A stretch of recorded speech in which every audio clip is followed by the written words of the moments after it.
Bom dia, gente. Hoje é quarta-feira e a gente vai ler 1 Reis 19, tá? Vamos orar? Pai, em nome de Jesus, muito obrigada, Senhor. Obrigado porque o Senhor é bom. Obrigado por tudo que o Senhor tem feito. Obrigado por tudo que o Senhor vai fazer. Obrigado pela proteção, pela provisão, pelo cuidado, pelas palavras. Obrigado, Senhor, pela sabedoria. Em nome de Jesus, nos ajuda, Senhor, a chegar lá. Seja o lá, Senhor, de cada um. Seja o sonho de cada um, Senhor. E seja os seus sonhos alinhados com o nosso. Que os nossos sonhos se alinhem com o seu. Em nome de Jesus. Amém. Gente, a gente vai ler 1 Reis 19, tá? Vamos lá? Não, 18. 1 Reis 18, tá? Fala assim. 1 Reis 18. Oi, bom dia, que Deus te abençoe, tá? Em nome de Jesus. A gente veio de onde o profeta tinha restaurado a vida do filho da viúva de Serepta. E há relatos, né, assim, eles creem que esse filho, ele vai se tornar um seguidor do profeta, tá? O filho da viúva de Serepta. Porque nesse texto ele vai falar de um moço, e pode ser que esse moço seja exatamente esse menino que foi restaurada a vida dele. Acontece que o profeta ficou um tempo por ali, e um tempo grande, ó. 1 Reis 18 fala assim: algum tempo depois, no terceiro ano da seca, ou seja, um tempo depois, será que ele chegou por ali no primeiro ano? Será que ele chegou com a viúva de Serepta no segundo ano? Nós não sabemos. Acontece que ele ficou um tempo, e esse tempo pode ser anos, tá? Ou pode ser um ano, ou pode ser anos, ou pode ser meses. Ele ficou por um tempo com a viúva de Sarepta.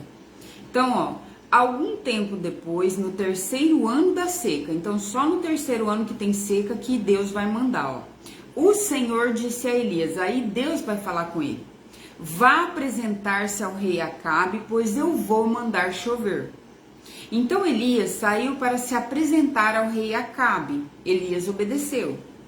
A falta de alimentos era muito grande em Samaria, e Samaria era a capital, tá? A capital de Israel, aquelas 10 tribos que o Acabe governava.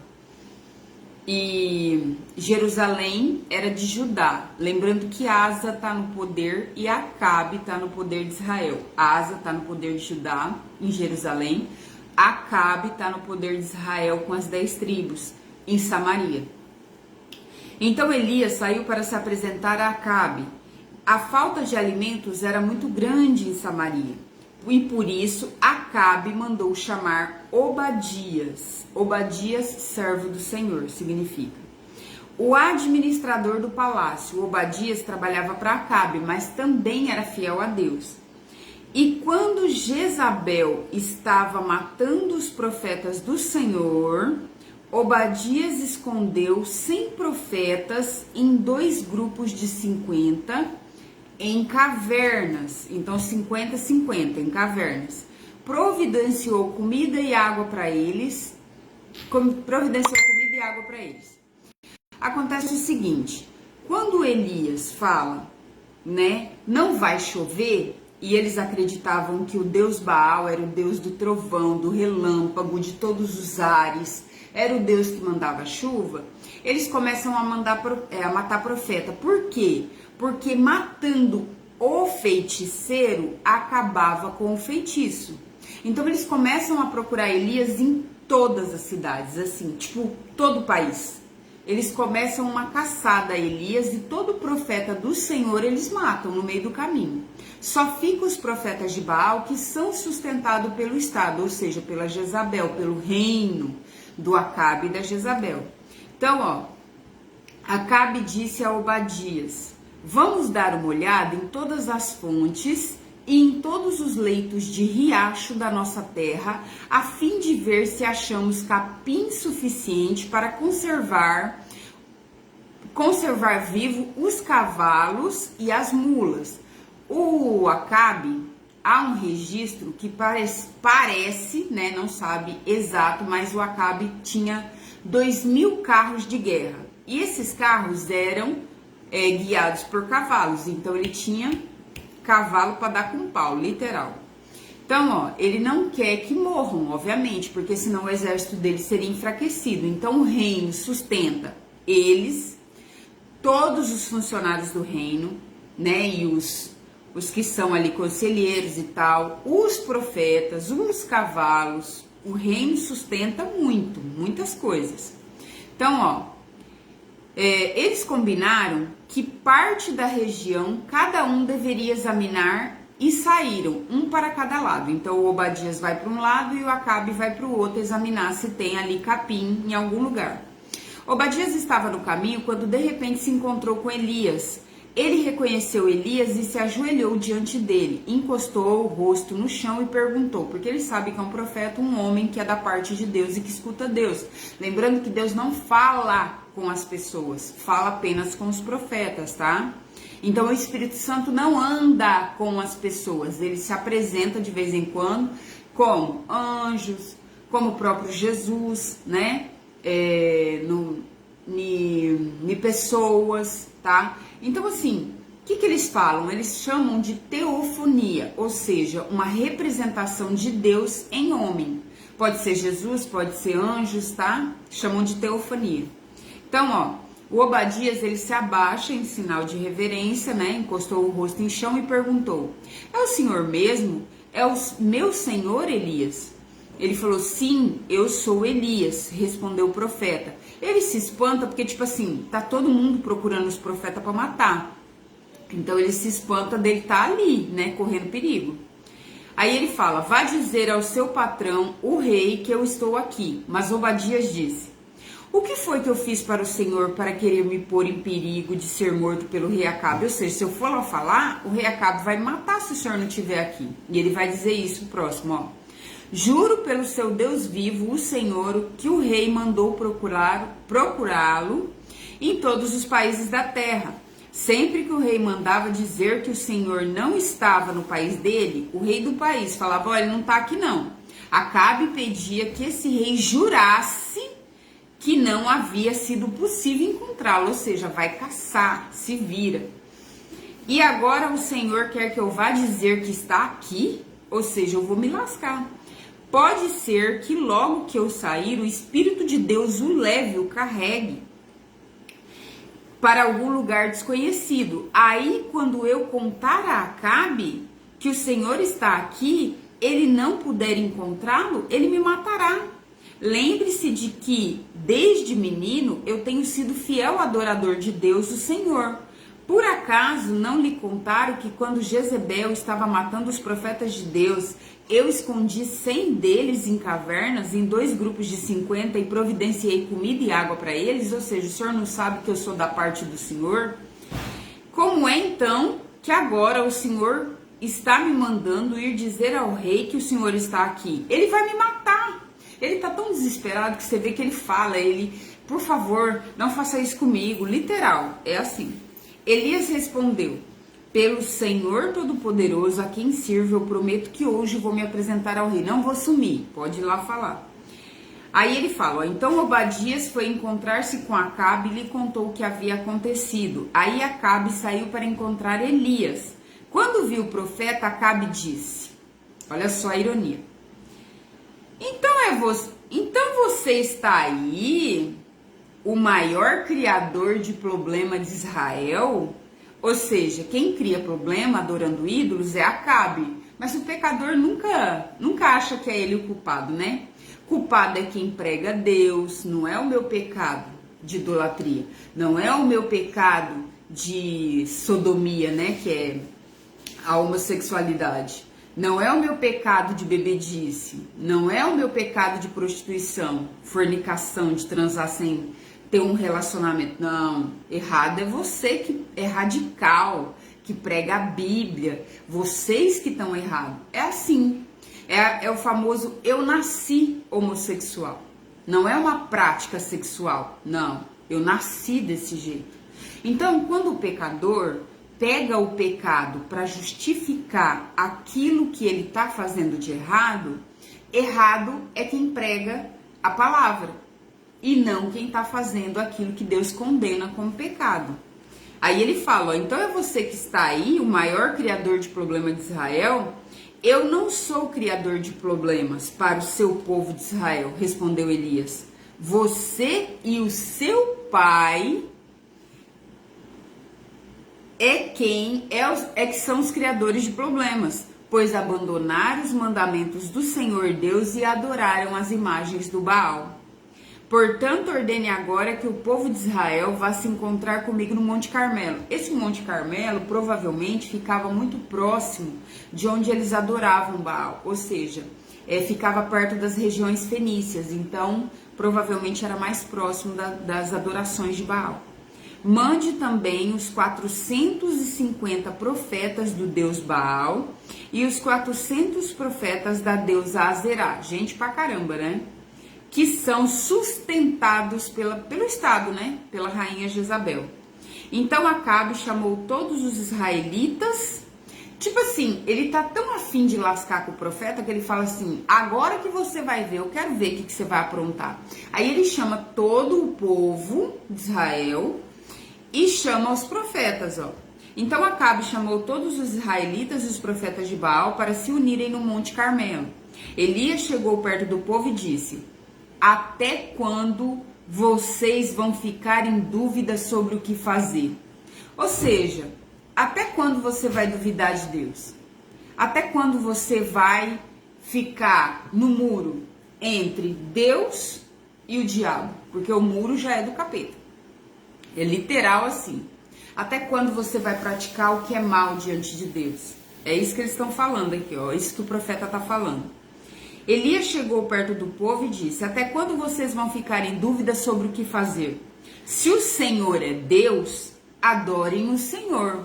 Mas se Baal é Deus, adorem a Baal. Ou seja, Deus fala na palavra que o morno, ele vai vomitar. O que é o morno? Eu vou na igreja, mas eu continuo praticando aquilo que Deus fala que não é para mim praticar. Eu adoro o Senhor, mas eu continuo fazendo as minhas orações para os ídolos. Sabe? Então assim, nem lá, nem cá. Não, eu vou na igreja católica, mas eu também vou no terreiro de Umbanda, né? Umbanda que banda. Eu amo Deus, mas a minha prática sexual é homossexual, tanto lesbiana quanto para homens, né? Não casa, não tem como. Ou você faz o que agrada o Senhor e adora o Senhor, ou você adora o mundo e os seus deuses do mundo. E provavelmente, que a Bíblia fala, o diabo. Porque o mundo jaz no maligno. Não tem como você adorar Deus e adorar as coisas do mundo. Ou você está de um lado ou você está do outro. Ou então, se você está no muro, o muro já é literal do mundo. O muro nunca foi de Deus. Porque Deus é radical nas coisas que ele prega. Se você ama a Deus, você pratica a minha palavra. E a minha palavra diz como você tem que andar. E ponto. Deus não é meio termo. Deus não precisa da nossa adoração. Ele é lotado de anjos que escolheram o adorar. Lembra? Metade dos anjos foi embora. Falou, não quero adorar você não. E se revoltou contra ele e ele lançou aqui na terra. Como perderam a glória de Deus, saíram da presença do Pai, viraram demônios. O inferno já está reservado para o capeta, é o destino final. Você acha que ele vai querer ir sozinho? Claro que não. Então, aí fala aqui, porém o povo não respondeu nada, ou seja, o povo ainda está em dúvida. Então Elias diz, aí Elias vai dizer, de todos os profetas de Deus, o Senhor, eu fui o único que sobrou, mas os profetas de Baal são 450. Agora, tragam 2 touros, que os profetas de Baal matem um deles, cortem em pedaços e ponham em cima da lenha, mas não ponham fogo. Eu farei a mesma coisa com o outro touro. E aí os profetas de Baal vão orar ao seu Deus. e eu orarei ao Senhor. O Deus que responder mandando fogo, esse é Deus. Ou seja, vocês vão ver quem é Deus literal aqui. Se o meu Deus responder, esse é Deus. Se Baal responder, Baal é Deus. Os caras estavam com a faca e o queijo. Por quê? Porque Baal, para eles, era o Deus do trovão, dos raios, dos relâmpagos. Ou seja, para Baal mandar um relâmpago ali e consumir tudo, era, né, rapidinho. Será? Então vamos lá, ó.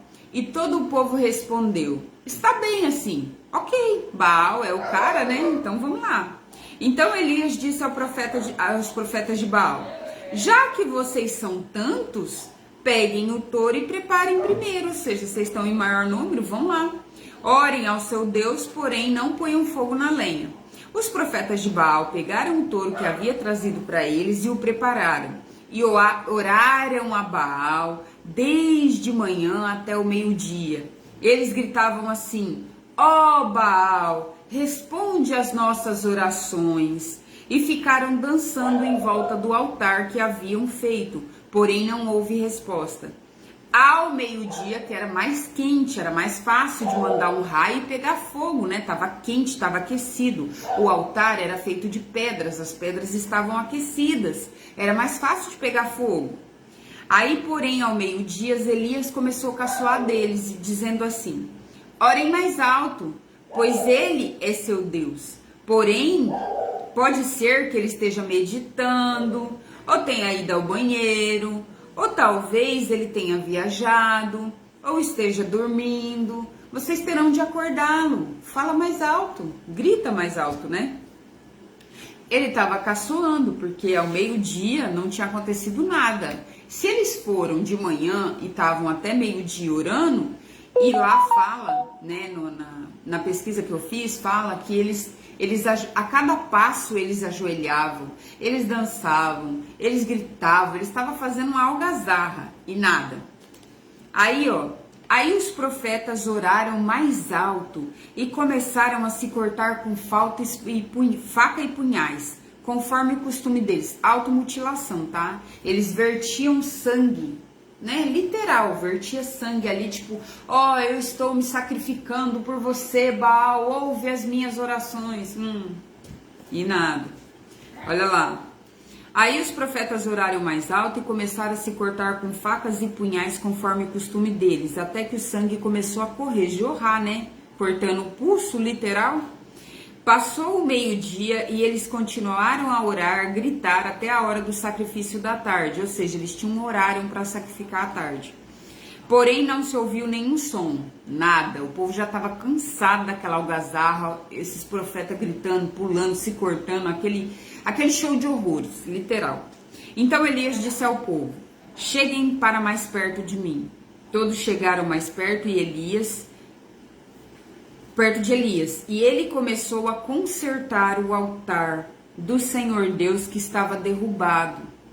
Afinal de contas, o povo não adorava mais, né? Deus só adorava o Baal lá, literal, e Azerá, né? Que era aquela prostituta, as prostituições ali que eles faziam.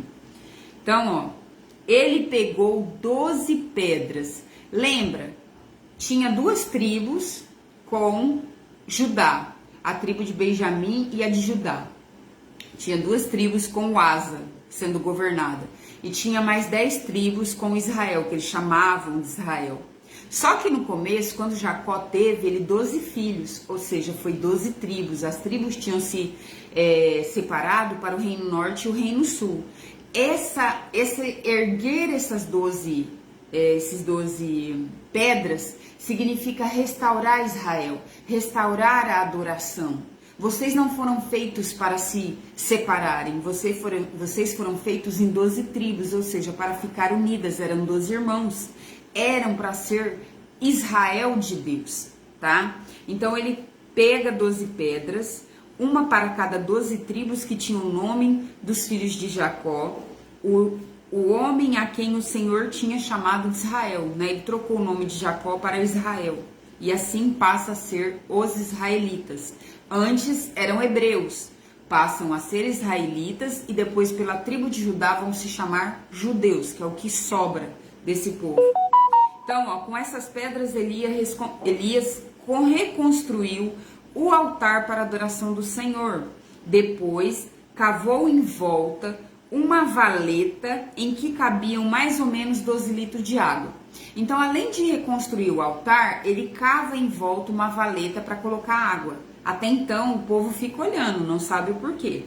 Aí ele fala, ó, então disse... Em seguida, colocou lenha no altar, cortou o touro em pedaços e pôs em cima da lenha.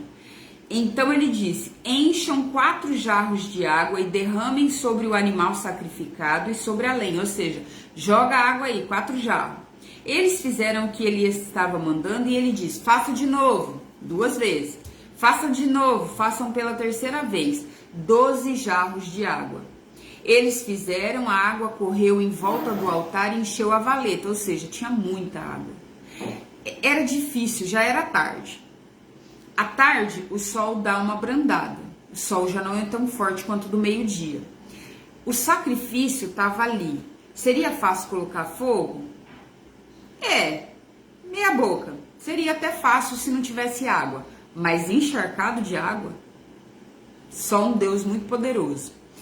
Quando chegou a hora do sacrifício da tarde, o profeta Elias chegou perto do altar e assim orou. Ó Senhor, Deus de Abraão, de Isaque e de Jacó, prova agora que és Deus de Israel e que eu sou o teu servo e que fiz tudo de acordo com a tua ordem. Responde-me, ó Senhor, responde-me, para que este povo saiba que tu, ó Senhor, és Deus e está trazendo este povo de volta para ti. Ou seja, está fazendo uma reconciliação. Não há reconciliação de Deus conosco se não houver arrependimento dos nossos pecados. Nós precisamos confessar os nossos pecados a Deus e dizer, Pai, eu errei. Pai, até aqui eu pequei. E pequei no quê? Precisa dar nome. Na fornicação, no adultério, no álcool, na adoração de precisa dar nome ao pecado, confessar e assim alcançar perdão. Então o Senhor mandou fogo e o fogo queimou o sacrifício, a lenha, as pedras, tá pensando que é fácil derreter pedra? A terra, ali tudo queimado, e ainda secou a água que estava na valeta. Alguma dúvida? Não, né? Quando viram isso, os israelitas se ajoelharam, encostaram o rosto no chão e gritaram, o Senhor é Deus, só o Senhor é Deus. Eles reconheceram. Elias ordenou, prendam os profetas de Baal, não deixem escapar nenhum, ou seja, esses falsos profetas. Todos foram presos e Elias fez que descessem até o riacho de Quizon e ali os matou. Por que matar? Porque eles eram falsos profetas, é o juízo de Deus sobre esses homens. Também era uma vingança desse povo que teve os profetas. A rainha Jezabel mandava esses profetas matar os profetas de Deus. Teve muito profeta morto, teve muita gente que adorava ao Senhor morto. Então era uma vingança. E era também uma extinção daqueles profetas que adoravam, que proferiam esses ídolos, a Azerá, os Balaíns, né, que era aquela tribo de Baal, ou seja, aquele monte de Deus, tudo falso, entendeu? Não era só um Deus. Eles chamavam de Balaíns, que era todos esse panteão de deuses, né? Ou seja, muitos deuses falsos. Então, matando esses profetas era um juízo do Senhor, um juízo de vingança. Ou seja, não tem mais para vocês, isso é mentira. Esses deuses são falsos, eles não podem fazer nada, tá? Eu vou parar por aqui, ainda tem um pedaço, mas a gente vai ler amanhã. E a lição que deixa para nós é que só realmente o Senhor é Deus. Que nós precisamos nos arrepender dos nossos pecados e que nós precisamos ter uma fé firme firme mesmo, fundamentada. E se você não tem fé, assim como eu também já não tive um monte de coisa, a gente precisa pedir para Deus pegar o controle da nossa vida. Quando você não consegue dar o controle para Deus, ou seja, entregar por vontade própria, você precisa pedir para Ele pegar o controle. É a sua vontade de que Ele governe a sua vida, mas você não sabe o que fazer ou não tem a capacidade de deixar o pecado. A gente pensa que a gente tem que se arrumar para ir para Deus, mas na verdade a gente só consegue fazer algo com o Espírito Santo de Deus. Então nós precisamos ir do jeito que a gente está.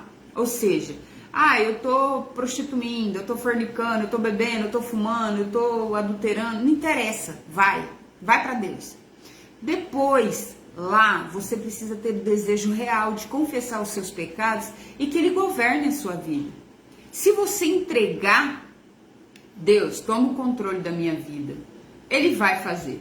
Ele vai, do jeitinho dele, tudo vai cooperando para o bem daqueles que amam a Deus. Ou seja, ele vai administrando coisas, situações, momentos, para poder arrumar aquilo que está desorganizado na sua vida. Deus é extremamente sábio. Peça sabedoria, Ele te dará. Ele dá, é livre a quem pede, tá? Deus te abençoe, bom dia, obrigado por assistir, tá? Bom dia pra você, tá, prima? Deus te abençoe, viu? Fica com Deus, tá? Tchau, até amanhã.